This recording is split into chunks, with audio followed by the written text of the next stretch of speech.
least accomplished member of that married couple that went to school together. And I apologize for getting up in the middle of, I had a piece of that, so if anybody has to get up and go, while I'm talking, I totally understand, all right? Must have been during my part. It was good. Sorry. So my wife is elbowing me, telling me, you need to get up here, so by marriage osmosis, I guess that's my my career, I literally went from the beer store to the ICU. I worked at Gingerly Quick, y'all remember Gingerly Quick? And somebody in their infinite wisdom hired me into ICU from the beer store, because I didn't have a lot of experience, but thank goodness there was someone, an RN, with 1 year of experience, David Carton, who graduated from Auburn's first nursing school, so he had me under his wing, and then there was some LPNs, and that's when I learned the importance of, every person in a hospital, all those different roles, those LPNs knew a lot of stuff, and David knew a lot of stuff, and really helped me out a lot, because I was pretty much scared to death for the first 6 months or so that I was working. I worked about a year or so in ICU, and then they built a surgical ICU, and I like surgery, and y'all remember Dallas, her daddy, Dr. Haynes, he's a pretty smart guy, so I really liked him, and he did a lot of that stuff, so I worked in surgical ICU for a while, and then they built the CD ICU. Okay, if I get to talking too long, throw me $100 bill, I can sit there.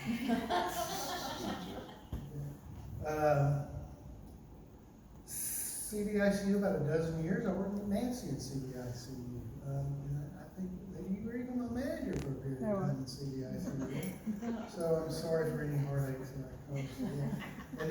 And then I actually I went to education for a while, which was pretty ironic because I just really didn't like school and I did not like studying, and I wasn't crazy. But so somehow I ended up in education, teaching new nurses.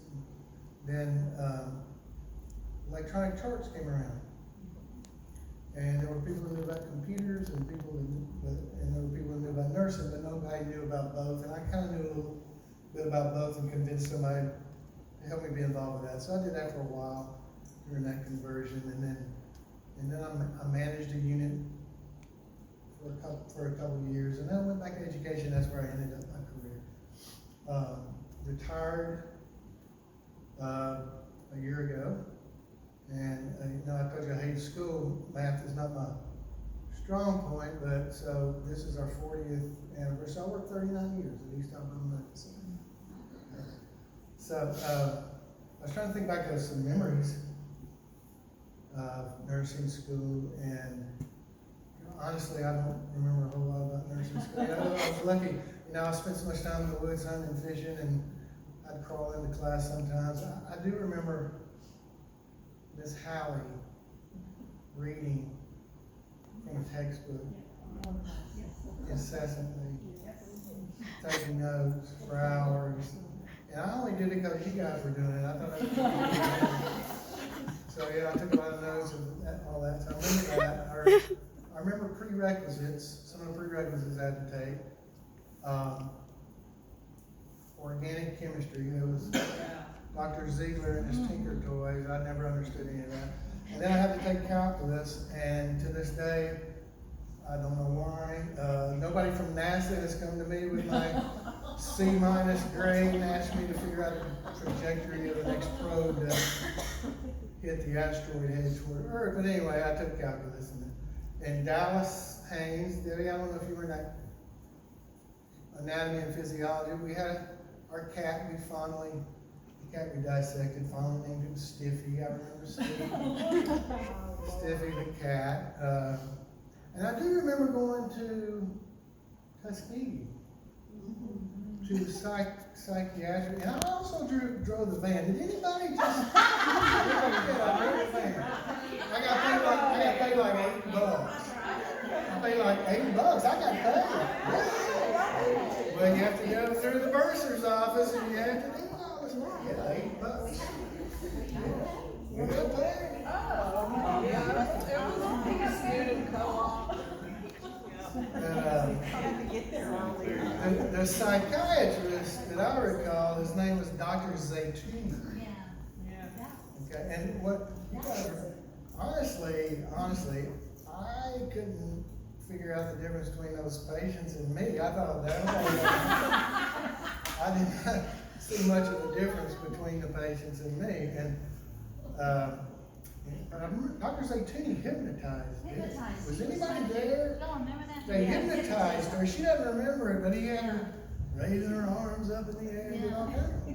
That was He was pretty. talking about putting pins in people. Was that freaking? I was freaking out. Yeah. My wife is very, you know, she doesn't mess around.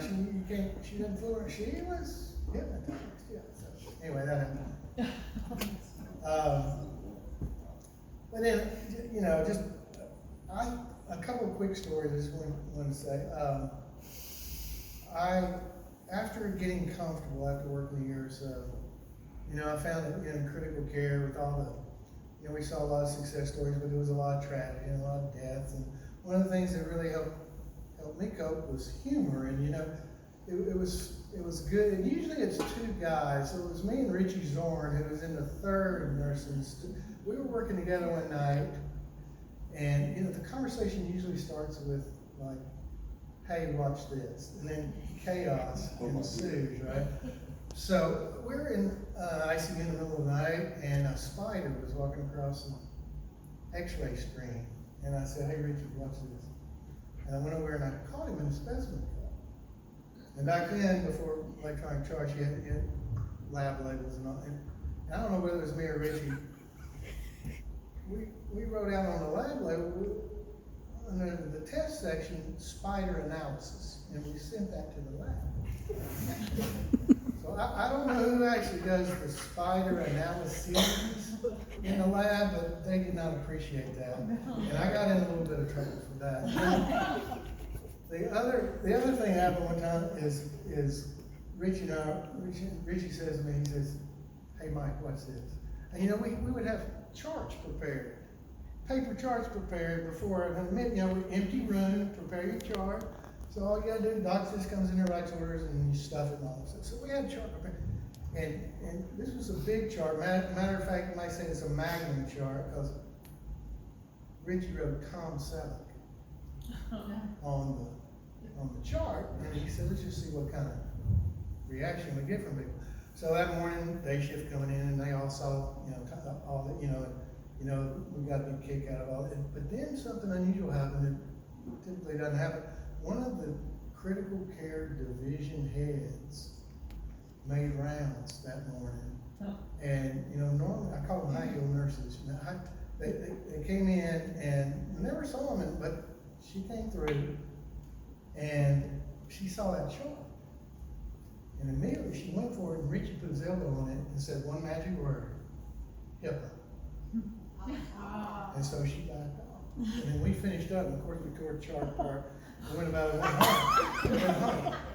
Well, the next day, Richie got called into her office, and the story I hear was that he got into a little bit of trouble, because after we left, she spent her own money down in the gift shop, buying flowers, and she got a whole bunch of, and this is a true story, she got a whole bunch of, it was an entourage of hospital personnel that went with her to go to the room. And of course, when they opened the door to greet Mr. Selleck, it was an empty room, and I think she saved herself by saying, well, he must have been discharged, or something like that. So Richie got caught on that one, so. Anyway, that's really all I gotta say. I had a great career, a lot of good relationships, and you guys in here, a lot of you guys helped me to get through nursing school, and it wasn't for y'all, and, you know, Beth Lee, I can see her smiling right now, you know.